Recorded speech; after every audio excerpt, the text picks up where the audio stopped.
Hey, hey, hey, good afternoon, everybody. Happy Monday. Today in real time is Monday, March 13th, and welcome to Lunch and Learn episode 62.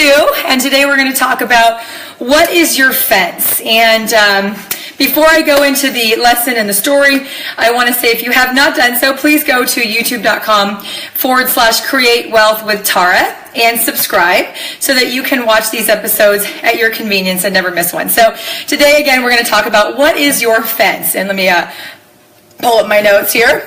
Before I go into some, real life fences, what I want to tell you is a story. So down in southern Florida, they have what's called a dolphin sanctuary. It's a place where they have, dolphins, and you can go learn about dolphins, you can go swim in the dolphins, and they preserve dolphins and breed dolphins. It's really cool. It's in southern Florida. And we've taken the kids there before to swim with the dolphins and stuff. It's really cool. But one time I was sitting there and I was watching the dolphins do tricks. And I'm looking at the dolphins and I'm looking at this fence. So here's the dolphins and they swim. And here's the fence. And then on the side of the fence is the ocean. Like the open ocean, right? Because they have the water going in and out so that they're actually in their natural water, their natural environment. It's not like a fabricated environment. Literally, it's like a fence underneath the water's got holes in it, so they're actually in the ocean, but there's like a fence.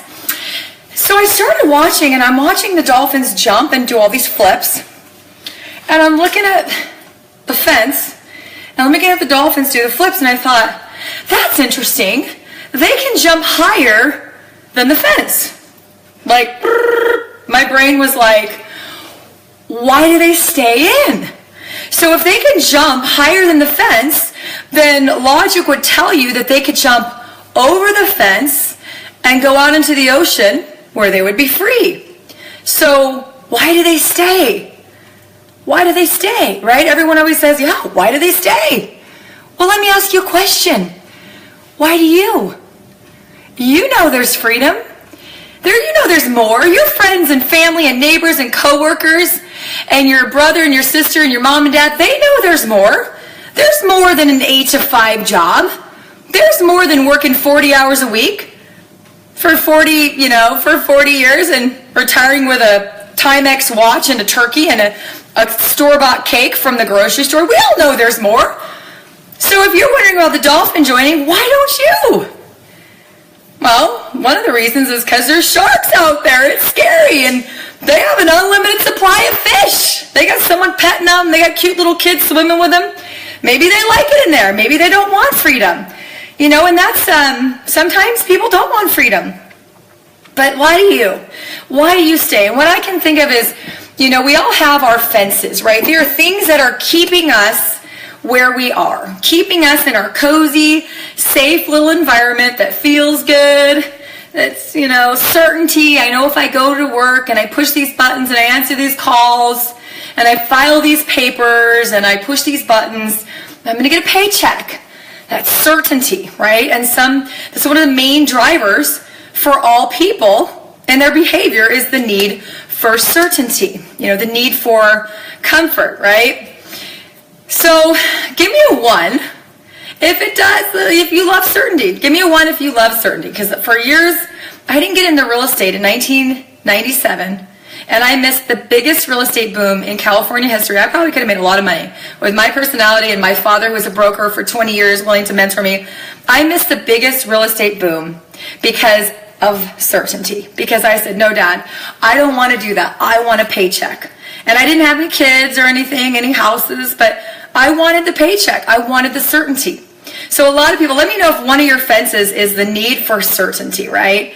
There's people that do this business off and on or part-time for 5, 10, 20 years. And they never go beyond $500 to $1,000 a month, which is okay because sometimes people don't want more than $500 to $1,000 a month, and that's okay. Maybe they're just doing this for the extra income, that they don't want to travel and do all the work and training and calls and tap rooting and team building and all the things, and that's okay. That's fine. But I want to call some of the fences. When you hear your fence, I want you to type it if you can. So sometimes it's the need for certainty, which we call security. Let me know, put a 2 in the comments if you have a need for certainty or security, like you got to have that paycheck. You got to have that paycheck on payday. And by the way, it's okay, because I was working 6.5 months full time, 40 hours a week with 2 small kids, because I didn't want to give up the paycheck. It's not like I quit MLM when I got in saying, oh, there's all this money to be made, I'm going to quit and woo, dive in. I wasn't stupid. I had family, bills to pay, food and clothes and little kids. I couldn't be that crazy, right? But my husband and I agreed when we got to a certain point that I would quit my job and I would do this full time. And when that time came, man, we were both scared. He's like, are you sure? I'm like, I don't know. I'm not sure. But what if? And the next month, I doubled my income. Within 60 days, I doubled my income. From October 1st, when I quit my job, to November 30th, I literally doubled my income from $6,000 a month to $12,000 a month. Why? Because I worked harder for myself. And instead of doing this a couple nights a week in my time around my family, I now had 40 free hours. And I filled them. I didn't just go shopping and say, oh, I have 40 hours a week, I can play hooky, right? No, I filled them. All right. Sometimes people have the fear, or their fence is ridicule. Give me a 3. If you are still, at this point, no matter how long, if you're new or old in this industry, if you're still scared or still bothered by what your friends say or what prospects says, is this one of those things? Or don't get too excited, they don't last, or don't put all your eggs in one basket, or, oh, those things are only the people to top make money. Give me a 3 if you can't stand the ridicule. It's okay, be honest here. I don't mind it anymore. I just, whatever, like that's your opinion. I was ridiculed for years. And I don't mean be egotistical, but geez, I was ridiculed all the way to almost $1 million a year. Do you think I cared what my friends who made $70,000 a year said about me when I was making that a month? More than that a month? I made literally in months more than some of my friends made an entire year. Do you think I really cared, right? I didn't. I felt sorry for them that they had, such a closed mind, and I said, whatever is in their past, I'm sorry that whatever's in their past led them to that belief, but I wasn't in the convincing or overturning people's or arguing business, or I don't care about overturning their opinion. I didn't care because they weren't open-minded, and so we're not in the convincing business. All right. Give me a 4 if your fence is rejection. And by the way, this is the number 1 fear of all human beings, so you are not alone if you fear rejection. Gosh, it's very real. It's very real, you guys. Rejection stings. It does. But just one of the best books I've ever read for rejection, still to this day, is this very small little book. You could read it in an hour or 2. Is Go for No by Andrea Waltz and Richard Fenton. They are married, and they have done many years of studying, and so good. And they just released on March 4th, Go for No for Network Marketing, and I happen to be one of the featured stories in that. Read Go for No for Network Marketing. Just know that, here's all I'll say about rejection, because I can do a whole talk show about rejection, is if someone's not in your business or as your customer or distributor 1 minute, and they're still not a minute later, nothing's changed, why do you get emotionally attached to that outcome? Don't be. But anyway, that's very real. All right. So what about number 5? Give me a 5 if your fence is fear of the unknown, uncertainty, not understanding what's going on, right? People love certainty, but people also have a need for uncertainty. Some people like it, some people don't. So give me a 5 if you're just like fear of the unknown. Will it work? Won't it work? Will I get rejected? Will I have success? Will I be good? Will I be bad? Whatever. Give me a 5. All right. So give me a 6 if your fence is going somewhere you've never gone before. Is that scary? Like new horizons. Some people like to stay. Gosh, I've met people who've never been out of their city before, never been out of their state, never been out of the country. Like I'm a homebody. I love being in my house, but gosh, I also love seeing, the Big Ben Tower in London. I also want to see the Statue of Liberty. I can't believe I've never seen it. I've been like 9 countries. I've never seen the Statue of Liberty. I've never had business in New York. Will someone on my team please go recruit somebody in New York? So I actually have seen it. I apologize. I've seen it from a plane. We flew to JFK, and you can actually see the the Statue of Liberty. And I've also seen the replica in Vegas many times. All right. What about, give me a 7 if your fear is failure. Oh, failure is real too. Oh, everyone's going to be watching me, Tara. You told me to call 100 to 200 of my friends and family. That means I've put them on notice and I'm doing something. And I have created a distraction. Like I was gonna quietly do this with a bunch of people I don't know. And all of a sudden you're telling me to alert everyone that I'm taking a risk? Heck no. Right? Give me a 7 if that's your big fence. Guys, I had the same fence. But only all my family that was going to be in, which was just, siblings and a couple cousins, all of them got in. All my aunts and uncles, my parents, everyone was like, no, don't get too excited. Those things don't work. All my family that was already going to be in was already in. Everybody else said no. And all my friends said no. How did I succeed? Watch the corridor principle. Right? So, fear of failure is a real fear. But wouldn't you rather have a life of progress with failure than a life of mediocrity because you never tried anything? Right? I don't understand that. I would rather know that I tried and failed than never tried at all, because every failure is a lesson and every failure is a step toward progress. The opposite of success is not failure, guys. The opposite of success is mediocrity. Well, you're probably already there. What do you have to lose? You're not going to get worse off unless you're just really bad and not using your brain. Like, don't overinvest. Don't go spend if you make $500, put it in the bank and go to put it in your, I want to go to my event fund or my fund to buy product and samples. Don't go blow it on a pair of Jimmy Choo shoes or Jimmy Choo shoes, whatever. I don't know how much it costs, or a pair of Tory Burches or whatever your dig is, right?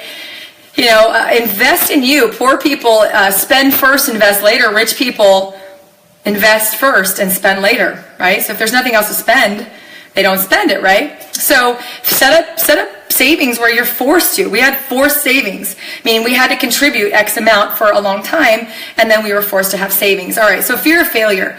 All I can tell you is your road to success and the road to failure, people think they're a different road. They're not. They're the same road. You're going to fail. So congratulations. Welcome to the world of failure, but failure equals progress, right? If not, we wouldn't have cell phones and lights and electricity and all the other things we have. All right.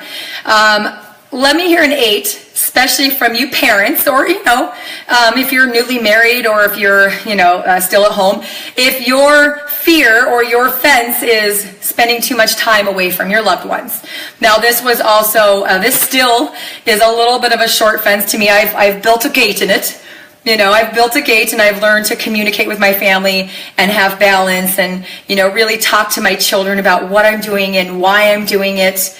And here's what I'll say is the number one thing you can give children, if I think back to my childhood, I don't even know where my mom was half the day. We didn't sit there playing Monopoly all day long. When I was 6, she would play with me sometimes, or on vacation we would play cards, but she wasn't up my, we were like, weekends, 8 a.m., out. Come back at lunch, made a bologna sandwich or some top ramen soup. Yep, we all survived the 80s, right?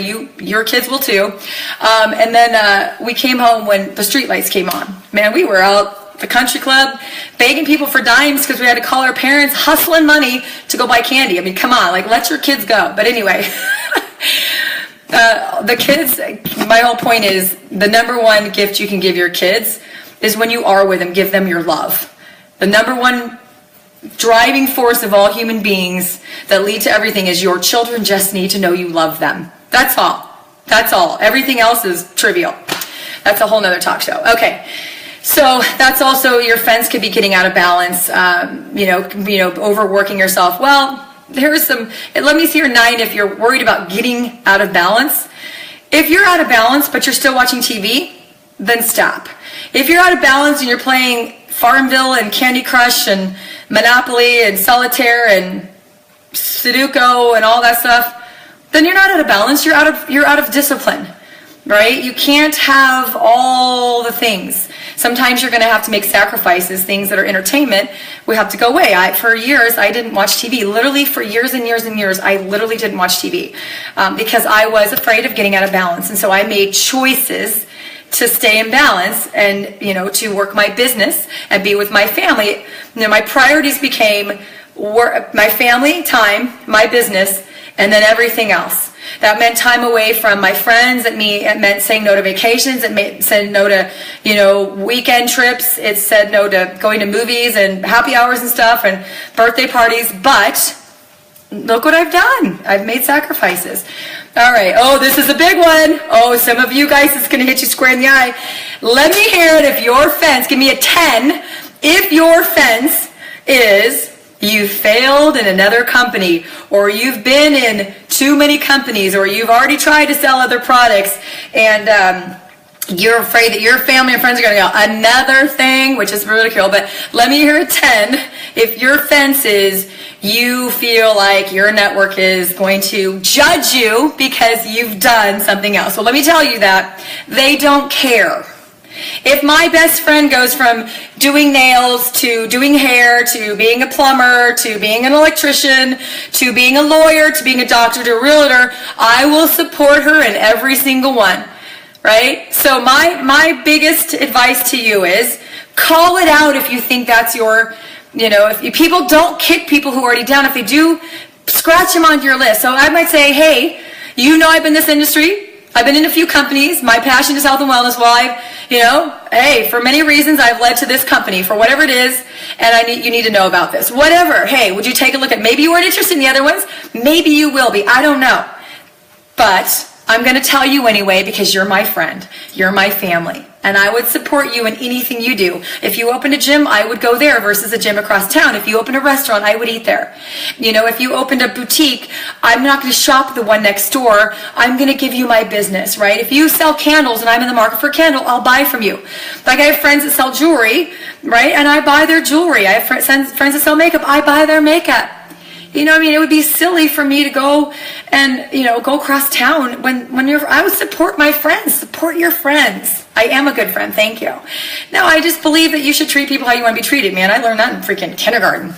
All right. So, give me 11 if you're just not sure of your purpose. That's a big one too. If your fence, there's so many companies, and I think a lot of people get into the industry because they're recruited to their first one. And they're recruited because their friend says, hey, come see it. And by the way, every company looks amazing in the initial meeting. You sit there, the person at the front's making money, they're showing you the comp plan, they're showing you these products or services, they're showing you possibility, and they're building dreams. And you didn't have a dream, so this dream was better than no dream, so you buy into that dream. But then you get into a company and realize, God, I'm a nurse, and I'm not passionate about selling insurance or cell phone service or jewelry, and these are great, and there's passion. I'm just using an example. I want to help people. Maybe you should get into wellness. Or I'm a salon owner. I'm not passionate about whatever. I'm passionate about skincare because my clients might want good skin with their good hair or makeup. If someone's going to spend money on their hair, maybe they want to look great. Maybe they want jewelry. You know what I mean? Solar doesn't go well with hairstylists, right? Then what if you're a home builder? You probably don't want to sell jewelry or makeup or skincare vitamins. You might want to sell solar. You might want to sell electricity. You know what I mean? You might want to sell insurance. So you guys think about it. If you don't know your purpose, that could be a huge fence. For me, I got into this industry on Wednesday. It's 10 years. Because I love health and wellness. It's a core value of mine. Right up there with family is like health. Because if you don't have your health, you have nothing. So for me, I've always been there. I've never been distracted. I have friends that call me every day like, oh, you can make $250,000 your first month. Look what I did right now. You know what? I'm not interested. Because doing something for money doesn't fulfill you. For me, it doesn't fulfill me. I love what I do because I have purpose, and I have a definite purpose. That's why I get out of bed every day, because I'm excited to do what I do. So that's a huge fence for some people. And, just give me a 12 if your fence is excuses. I'm too young, I'm too old, I'm too this, oh gosh, everyone, I don't have the right personality. I live in a small town, I live in a big town. Everybody here doesn't think like that, Tara. Everybody all over the world has said the same thing to me. I've heard that in every city, every county, every state, every country I've ever been to. People here are different. No. You're different. And your fence is, your mindset, and you have your arsenal of excuses because you just don't want to do the work. Network marketing is not for wimps. Anybody can make a little bit of money, but if you guys want to go to where this is full-time, any one of you can. I promise you, I have seen top leaders at every single personality level or personality type at every level. You can have whatever you want if you're willing to jump over your fence and get the freedom that's right there.